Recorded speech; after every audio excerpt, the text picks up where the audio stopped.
पीले दांत वाली बहू। रंजना कभी ब्रश नहीं करती थी। उसे कितनी बार उसके माँ बाप ने डांटा, लेकिन उसका कोई असर उस पर होता ही नहीं था, जिस कारण से उसके दांत पीले पीले हो जाते हैं।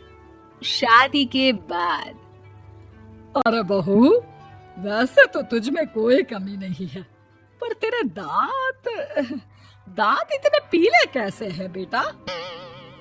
कैसे मतलब? कोई सर्जरी थोड़ी ना कराइए। वो तो क्या नाम, मैं ब्रश नहीं करती थी तो पीले हो गए। अब क्या करूं? आप कहें तो लाल करवा लूं या फिर काले? यार ये क्या है, क्यों माँ से लड़ रही हो? लड़ रही हूँ? अरे मैं लड़ रही हूँ या ये बोल रही है कि दांत पीले हैं, पीले। अरे तपस्या थोड़ी ना की है इन्हें पीले करने के लिए। बकायदा ब्रश नहीं किया है 20 साल तक, तब जाकर। छी, कैसी बात कर रही हो? ये उस वक्त तो पीले नहीं थे जब हम लोग तुम्हें देखने आए थे। अरे तब साफ करवा लिया होगा डेंटिस्ट के पास जाकर। अब देखो कैसे पीले पीले लग रहे हैं। रंजना सास की तरफ गुस्से से देखती है।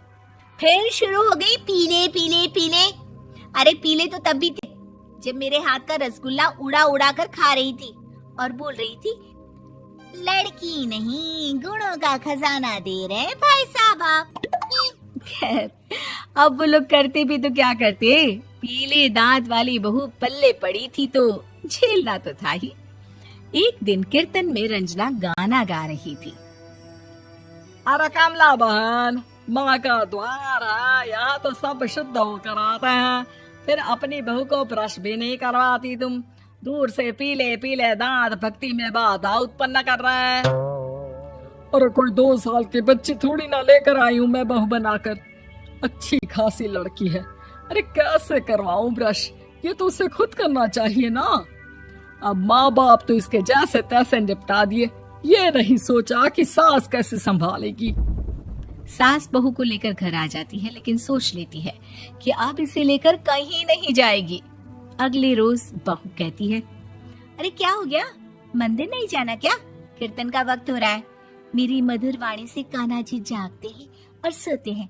आप तो जानती है ना उनकी भक्ति में कितना मन लगता है मेरा।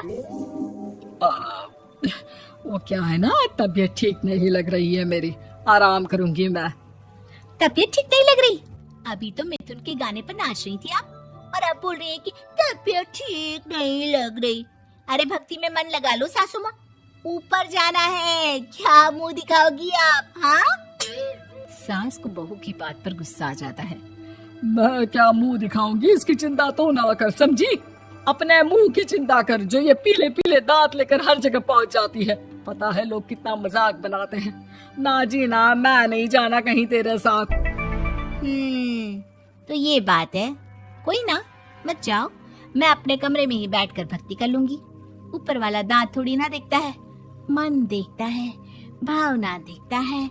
और अरे बस बस, तू सब कुछ दिखा, बस ये सफेद चमकदार दांत ना दिखाना किसी को, है?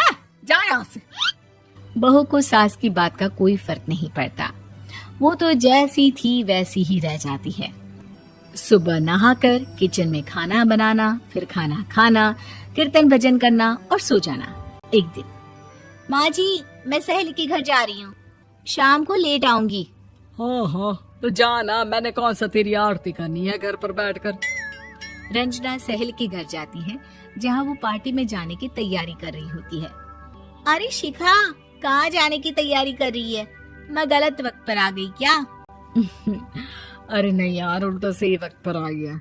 मैंने ये साड़ी और ज्वेलरी निकाली है यार, शाम को इनके ऑफिस की एक पार्टी में जाना है। बताना कैसा लग रहा है ये सब? नहीं यार, इस ड्रेस के साथ तो वो वाली ज्वेलरी अच्छी लगेगी। हाँ सही बोल रही है, मैंने ध्यान ही नहीं दिया। वैसे तो हमेशा से मस्त फैशन सेंस रखती है।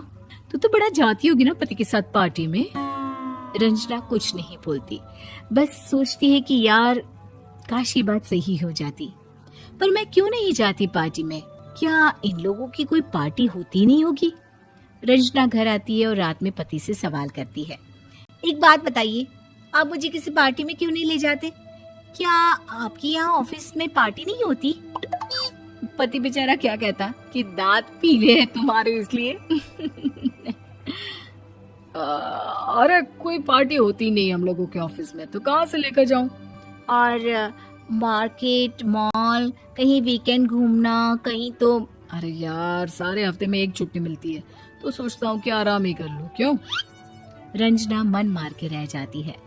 पहले कभी सास के साथ मंदिर जाया करती थी, लेकिन वो भी सास ने ले जाना बंद कर दिया। घर बैठी बैठी रंजना बोर हो जाती है। तभी उसे आइडिया आता है और वो मायके जाने का सोचती है। सासू माँ, 2 दिनों के लिए मम्मी के घर जा रही हूँ। अच्छा अच्छा, ठीक है, आराम से जा। और हाँ, माँ से कुछ अच्छी आदत सीख कर आना कि कैसे शरीर के हर भाग की तरह दांतों की सफाई भी जरूरी होती है, समझी? शुरू हो गई ना आप। वो लोग आपकी तरह नहीं है कि छोटी छोटी बात का बतंगड़ बना दे। उन लोगों के लिए मैं मायने रखती हूँ, ना कि मेरे पीले पीले दांत। रंजना माँ को बिना बताए उन लोगों को सरप्राइज देती है, लेकिन जैसे ही वो दरवाजे पर पहुंचती है, अंदर देखती है कि घर वाले कहीं जा रहे होते हैं। अब माँ, काश रंजना दीदी के दांतों वाली प्रॉब्लम नहीं होती, तो वो भी हम लोगों के साथ चलती ना बुआ जी की बेटी की शादी में। हाँ बेटा, लेकिन अब उसे कौन समझाए कि उसको उसके पीले दांत नहीं दिखते, लेकिन उसके आसपास के लोगों को कितना एम्बैरेसिंग फील कराते हैं।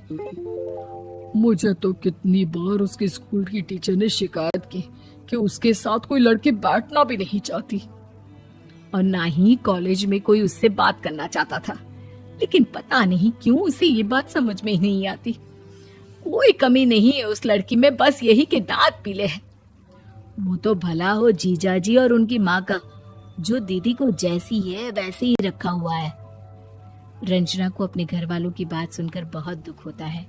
वो सोचती है कि वो क्या करे, लेकिन फिर वो सीधा डेंटिस्ट के पास जाती है, अपने दांत चमकाती है और कसम खाती है कि वो रोज ब्रश करेगी। अरे क्या हो गया? तुम तो 2 दिनों के लिए गई थी ना। पर कोई ना, अच्छा है, चलो आ गई तो। रंजना सास के सामने आकर खड़ी हो जाती है और पूरी स्माइल करती है, उसके चमकदार दांतों को दिखाती हुई। हाँ? चले मंदिर। माँ, मुझे माफ कर दीजिए, मैंने आप लोगों को बहुत एम्बैरेसिंग फील करवाया। मैं आज से रोज ब्रश करूंगी।